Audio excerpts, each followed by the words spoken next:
ہمارے اوپر ہمارے بھائی، ہمارے والدین، ہمارے دوست احباب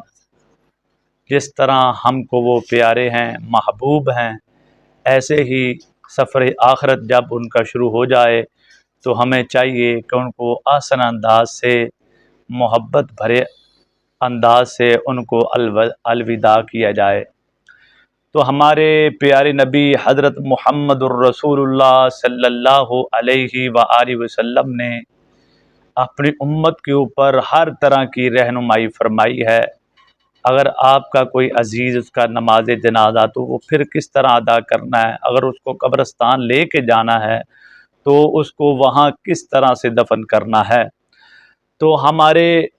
جب پیارے ہم سے جدا ہو جاتے ہیں، اگر آپ کی والدہ، آپ کے والد، آپ کا بھائی، آپ کا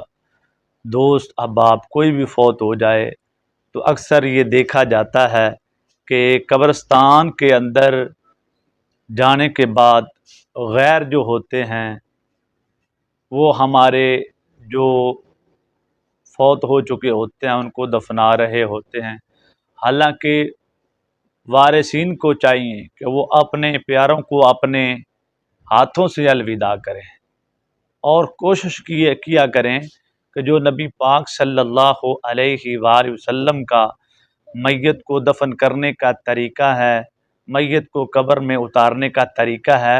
اس طریقے کے مطابق میت کو قبر میں اتارا جائے۔ تو نبی پاک صلی اللہ علیہ وآلہ وسلم کا میت کو قبر میں اتارنے کا کیا طریقہ ہے، اس طریقے کے مطابق ہمیں مسلمانوں کو چاہیے کہ اپنے ہر پیارے کو جب وہ اللہ سے پیارا ہو جائے، وہ دنیا فانی سے چلا جائے، تو ہمیں چاہیے کہ اپنے پیاروں کو یہ کلمات پڑھ کے قبر میں اتاریں۔ تو صحابہ کرام رضوان اللہ علیہم اجمعین سے یہ بات ثابت ہے کہ نبی پاک صلی اللہ علیہ وآلہ وسلم جب کسی بھی میت کو قبر میں اتارتے تو یہ الفاظ پڑھتے: بسم اللہ وباللہ وعلی ملت رسول اللہ۔ تو یہ الفاظ سکرین کے اوپر بھی آپ کو نظر آ رہے ہیں، بسم اللہ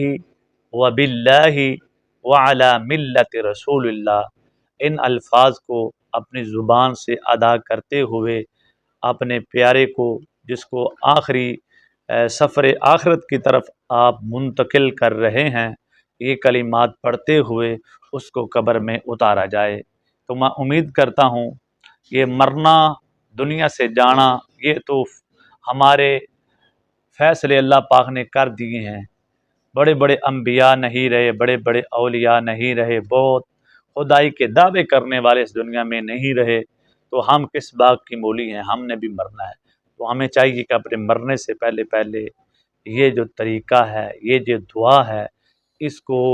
یاد اپنے بچوں کو کروا دیں، کیونکہ جب قبر میں ہماری باری آئے تو یہ بچے یہی کلمات پڑھ کے ہمیں دفن کریں۔ تو میں امید کرتا ہوں کہ آپ یہ دعا لازمی یاد کریں گے، اپنے بچوں کو بھی یاد کروائیں گے، اور انشاءاللہ اس ویڈیو کو صدقہ جاریہ سمجھتے ہوئے زیادہ لوگوں تک پہنچائیں گے، اور نبی پاک کی حدیث سنتے ہوئے اس ویڈیو کو لائک بھی کریں گے۔ اس چینل کو سبسکرائب کر لیں،